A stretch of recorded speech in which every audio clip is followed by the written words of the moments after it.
no dia 3 de março de 2021, esse pedacinho de papel aqui mudou a vida de toda a nossa família. Meu filho é autista. E agora? Esse pedaço de papel aqui é o laudo do Samuel. Ele tá com 5 anos e agora a gente teve o fechamento do diagnóstico de TEA, transtorno do espectro autista. E o CID dele é o F84.5, que ele ainda tá dentro do Asperger, ou também chamado autismo leve. Eu sou a Marina Minari e esse é o meu canal. Seja bem-vindo a esse novo mundo azul. Foi assim que aos 5 anos do Samuel nós tivemos esse diagnóstico de autismo fechado. O autismo agora ele é chamado de TEA, é o transtorno do espectro autista, justamente por ele ser um leque, um espectro muito grande.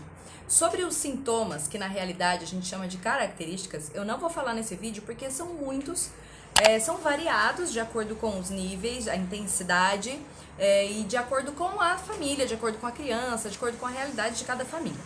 Eu resolvi fazer esse vídeo justo agora, perto do dia da conscientização do autismo. Ele deve estar indo ao ar justamente hoje, dia 2 de abril, para a gente difundir essas informações, que foi um dos principais motivos da gente ter demorado tanto para fechar esse diagnóstico, a falta de informação. A maioria das pessoas tem ignorância, e não ignorância de ser grossa ou mal educada não, ignorância de falta de conhecimento mesmo, porque pouco se fala, e muito mudou nos últimos anos.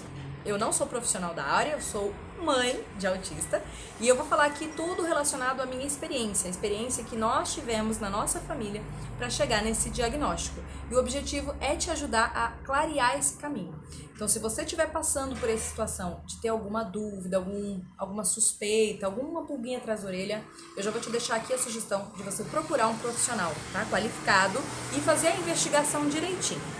Quando eu falei no meu Instagram sobre essa novidade, entre aspas, eu abri uma caixinha perguntando para as pessoas o que elas queriam saber. Uma das coisas que mais me perguntaram foi como eu desconfiei, quais foram os sinais que eu tinha visto no Samuel. Então isso eu já falei que eu vou fazer um vídeo mais detalhado, porém hoje eu vou contar o trajeto, como que foi essa saga, como foram os últimos 5 anos pra gente chegar nesse fechamento de diagnóstico. Eu acho que o nosso caso, né, o caso da nossa família, foi até que rápido. Pelo que eu percebo das outras mães e nas outras famílias, mesmo você tendo convênio, demora muito para sair. Até porque junto com o TEA podem ter outras comorbidades. Isso a gente vai falar também em outros vídeos mais detalhados, porque é um assunto bem amplo. Mas a criança pode ter mais do que simplesmente o TEA. Então, às vezes, o seu médico ou os profissionais, porque é uma equipe multidisciplinar, vou falar disso também, ela vai precisar investigar muitas coisas. Então, às vezes, vai demorar mais tempo. Mas é sempre bom a gente começar em algum lugar, né? É importante começar em algum lugar, para que você consiga chegar no fechamento desse diagnóstico. O fechamento do diagnóstico, ele não serve para você rotular uma criança, serve para você direcionar o aprendizado, a socialização, as terapias e facilitar a vida dessa criança ou desse adulto, porque essa criança vai crescer e essa criança vai ser autista a vida inteira. Então a gente precisa saber desse diagnóstico para poder oferecer uma qualidade de vida. Tudo começou quando Samuel era apenas um bebê. Eu já comecei a ver alguns sinais, algumas características diferentes do que era o comportamento do meu filho mais velho. Como eu já tinha um filho, eu acho que isso facilitou um pouco para que eu pudesse ter essa percepção. E também teve sobrinho, teve meu irmão caçula, e eu percebi que o Samuel era bastante diferente nessa questão, desde muito pequeno mesmo. Desde sinais simples como não olhar direito, não focar muito nos olhos, que é uma coisa que todo mundo fala bastante de autista, e aqui a gente vai desmistificar várias coisas que eu ouvi e achava que eram fechadíssimas e não são bem assim, até outras coisas que são bem particulares. Mas eu comecei a perceber mesmo, à medida que ele foi desenvolvendo perto de 1 ano, para não dizer exatamente, entre 9 e 11 meses, foi quando, nas minhas pesquisas da internet, eu encontrei a primeira vez a palavra autismo relacionada às características que eu via nele. A pessoa com quem eu conversei foi a madrinha dele, a Fer. E nós duas sabemos como foi o luto daquele dia. A gente nem tinha laudo, nem existia diagnóstico nenhum, nem tinha pesquisado. Mas aquele dia eu já vivi o luto. E esse luto, ele vai existir sempre. E para todas as famílias, de alguma maneira vai existir um luto, que é uma negação, né? Só que isso também é um assunto que rende outro vídeo. Lá nessa ocasião, eu comecei a ter essa suspeita Então eu coloquei na minha cabeça que realmente eu precisava investigar.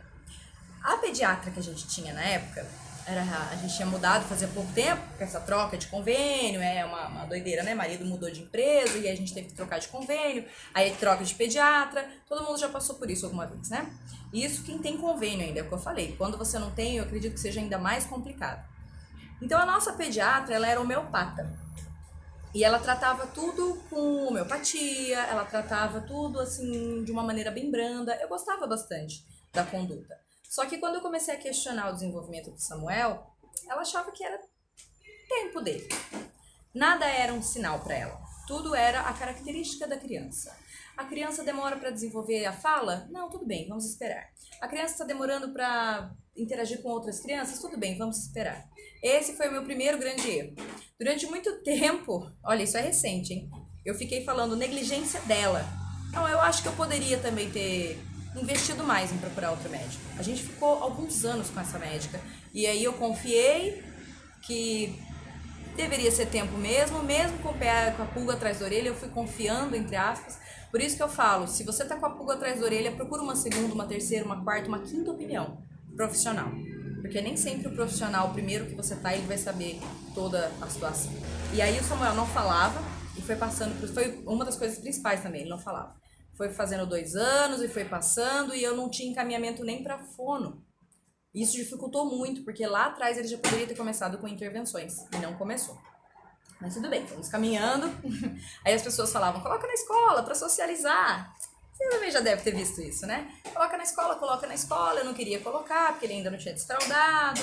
Ele não era de mamadeira, não. Aí a gente resolveu colocar na escola, porque surgiu uma turma no meio do ano quase, para garantir a vaga numa escola boa da prefeitura. Não, filho. Pra gente conseguir garantir a vaga nessa escola que o meu mais velho já estudava, eu resolvi colocá-lo nessa turminha que abriu, que seria uma turma reduzida. Parecia ser a situação propícia. Colocar na escola começou o nosso pesadelo. Eu tenho tendência a considerar que foi uma negligência na parte educacional, pedagógica mesmo da escola, né? Porque eu apresentava essa característica dele, que ele não interagia muito com outras crianças e tinha algumas questões assim, mas tudo era fase, para todo mundo ia passar, para todo mundo tava tudo bem. Por isso que acontece no Brasil da gente ter diagnósticos tardios. Olha, o Samuel já tá com 5 anos, ele poderia ter intervenções desde pelo menos 1 ano, porque eu já tinha motivos para acreditar que precisava de algum tipo de intervenção. E olha, ele tinha crises terríveis dentro da sala de aula. Se jogava para trás, não tinha quem segurasse. Foi uma fase bem complicada, a fase dos 2 anos dele. Mas a gente continuou levando na escola, fui tentando fazer amizade com as estagiárias foram muito minhas parceiras, porque a gente não tinha laudo, não tinha avaliação nenhuma psicológica, e então o que eu falava era nada, o que eu falava era xismo de mãe. E isso é muito importante de eu ressaltar aqui, porque para todo mundo, por muito tempo, eu fui a exagerada. Eu fui a cheia de mania, cheia de coisa na cabeça, você tá vendo coisa. Eu era errada da história.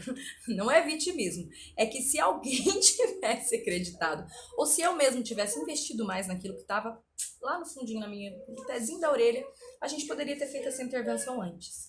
Então a gente passou como pôde pela escola.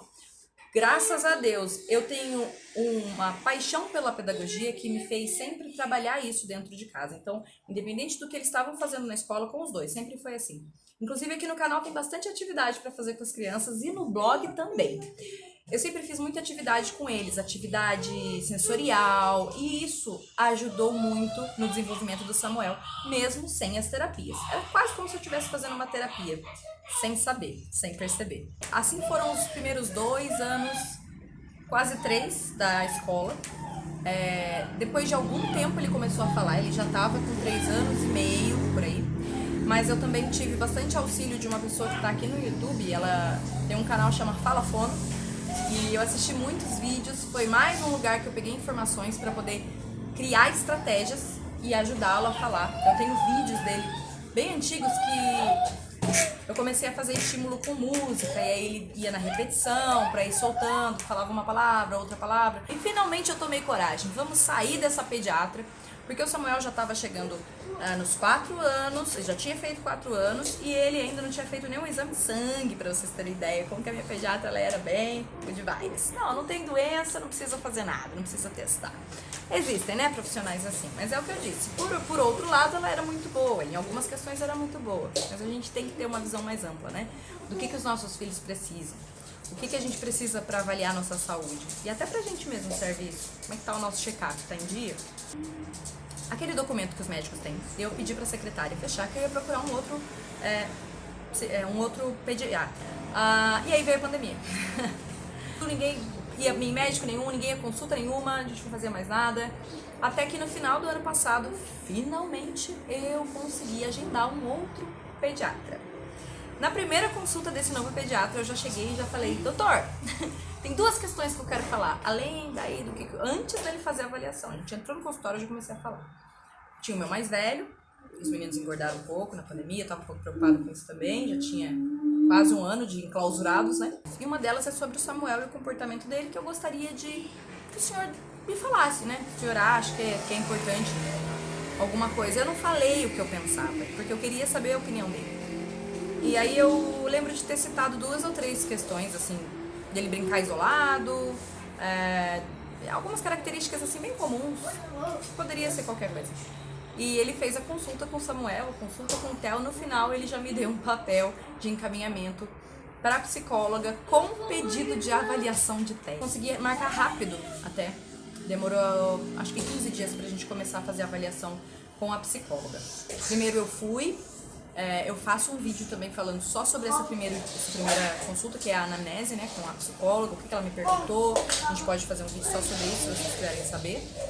E aí depois ele começou as sessões. Ele teve, eu acho que 2 sessões só com ela. A primeira eu fiquei junto, que foi quando ela fez a anamnese, e na segunda ele já entrou sozinho. A gente teve férias de fim de ano, né? Fechou tudo. Aí voltamos logo na primeira semana de janeiro.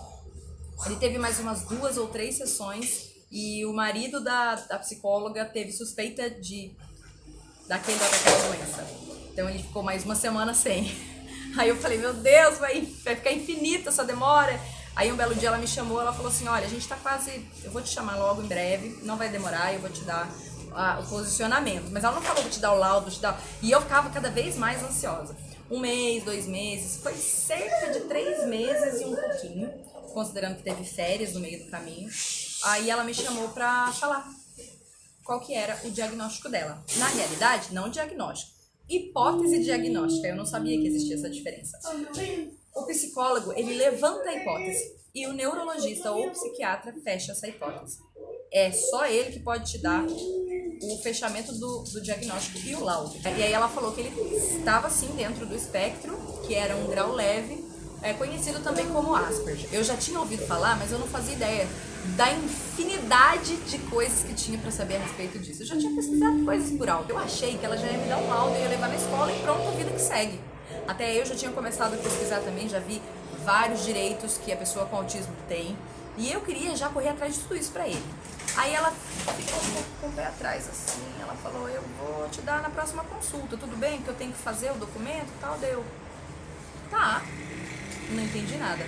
Ela falou, então, tem mais uma coisa. Algumas mães preferem passar também numa avaliação neurológica. Ela não soube me explicar muito bem, sabe? Percebi que ela colocou pra mim como se fosse opcional. Não é opcional. É isso que eu acabei de falar aqui.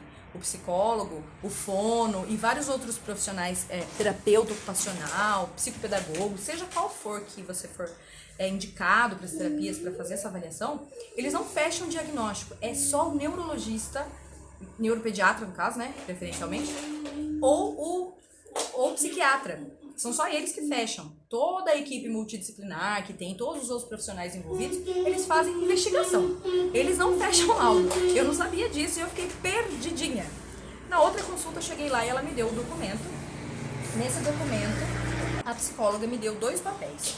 Um para levar na escola, que dizia que ele estava fazendo avaliação, esse papel nem tá aqui agora. E o outro para neuro.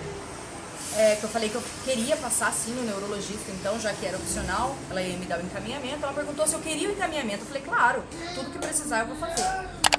Nesse papel da neuro está escrito, encaminhe o paciente, aí tem o nome dele, que apresenta como hipótese diagnóstica o CID-10 F84.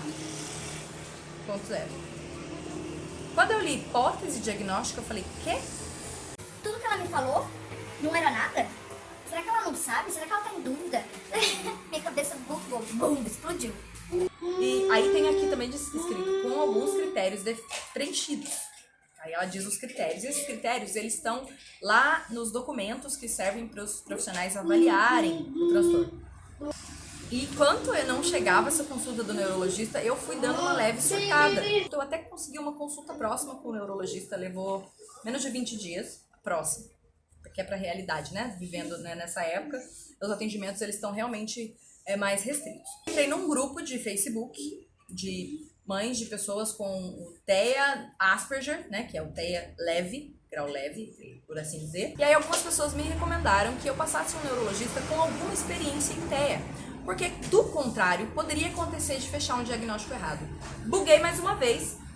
Fui atrás, liguei na Unimed, liguei no convênio, perguntei, liguei em outro consultório. Porque o que eu tinha conseguido agendar não era pediatra, ele era neurologista só de adulto. Eu vinha conhecer depois esse outro neurologista, teria dado certo do mesmo jeito. Mas assim, eu acho que vale a pena a gente investir, né, nessas especializações e nessas dicas que o pessoal me deu. Eu consegui um outro neurologista que é neuropediatra com especialização em TEA. Ele já trabalhava com crianças de TEA, ele faz inclusive atendimentos em consultório, porque o neurologista às vezes faz também alguns tratamentos. E eu consegui agendar em outra cidade. Fomos no dia 9 de março, lá para Jacareí, passar com o doutor neuropediatra. Em uma consulta, ele confirmou tudo que a psicóloga já tinha dado. O medo era que ele tivesse que pesquisar tudo de novo, investigar tudo de novo. Isso não aconteceu. Ele fez algumas perguntas pra gente, observando o Samuel dentro do consultório mesmo, e já com a avaliação da psicóloga, ele fechou. Ele falou, olha, ela colocou aqui F84, que é o autismo infantil geral, mas o dele é o F84.5, que é o Asperger. Aí eu falei, tudo bem, bateu com o que ela tinha falado, porque ela tinha falado isso pra mim. Falei, tá, e agora, né, o que a gente faz? Aí que começa a mudança. Ele nos deu um encaminhamento para TO, que é terapia ocupacional, eu ainda não consegui agendar, e uma guia nova para psicologia, para ele fazer um tratamento psicólogo no método ABA. Existem métodos das terapias, isso também cabe em outro vídeo. Só para tirar uma dúvida aqui para quem já sabe mais ou menos, eu vou deixar escrito aqui o que significa essas siglas, mas ele foi feita a investigação com a psicóloga usando o método TCC. Aí eu já perguntei, e o laudo, doutor? Que eu já estava desesperada. Ele falou, claro, com certeza, tá aqui, ó. E aí ele fez esse laudo, que eu já tirei 712 cópias, que agora todo lugar você tem que levar. Já levei na escola, já tô vendo para levar na prefeitura fazer o documento para ele de vaga preferencial. São muitos os direitos que uma criança autista tem, um adulto autista, todo autista tem. E só quando você convive com um autista que você compreende por que, por exemplo, eu precisaria de uma fila preferencial para ele. Isso era o principal que eu queria falar nesse vídeo. Contar como foi a nossa saga. Foi rápida, entre aspas, depois do momento que eu consegui o encaminhamento. Mas se a gente for puxar todo o histórico de pessoas que não acreditaram, que não me deram credibilidade para essa desconfiança, de profissionais da saúde e de profissionais da escola que não tiveram esse interesse em fazer a investigação ou em me ajudar a compreender essa situação. Esse é o ponto que eu quero chegar. Tem muito ainda que a gente aprender. As pessoas precisam muito se informar, porque a diversidade precisa virar inclusão. Ela precisa estar incluída. Muitas pessoas não têm diagnóstico. Eu cheguei a ouvir que tudo agora é TEA, tudo agora é autismo, tudo agora é transtorno. Não é que tudo agora é. É que, graças a Deus, a nossa medicina está evoluindo num nível que as pessoas não precisam mais sofrer com as suas comorbidades, com os seus transtornos, sem tratamento. Essa é a diferença.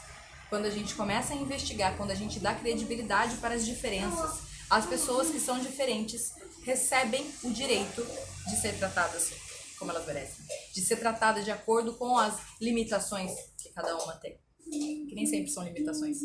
Às vezes é a gente que não consegue acompanhar. Se você tiver com alguma dúvida, se você tiver com alguma suspeita, se você convive com alguém, um sobrinho, um afilhado, um vizinho, um filho de uma amiga, um aluno, que você acha que algum comportamento está um pouco diferente dos demais, não é preconceito não. Investiga. Investe em procurar. O autismo não tem cura, porque ele não é uma doença. Ele precisa ser tratado, ele precisa ser observado, ele precisa ser respeitado. Porque ele vai precisar de direcionamentos diferentes do que você. A principal diferença do autista é que ele vê o mundo de uma forma diferente da sua. E se fosse o contrário, você também ia querer ser respeitado. Faça isso por você, pela sua família, pela sua criança, pela sociedade. Investigue. Se você tiver qualquer dúvida, procure um profissional. No próximo vídeo a gente fala sobre essas características. Obrigado por ter assistido esse vídeo. Já se inscreve aqui no canal se você está interessado nesse assunto, porque vai ter muito mais. E visita também os outros vídeos. Tem bastante atividade para você fazer em casa com as crianças, sem as crianças e se divertir. Principalmente agora. Tá bom? Um beijo e até a próxima.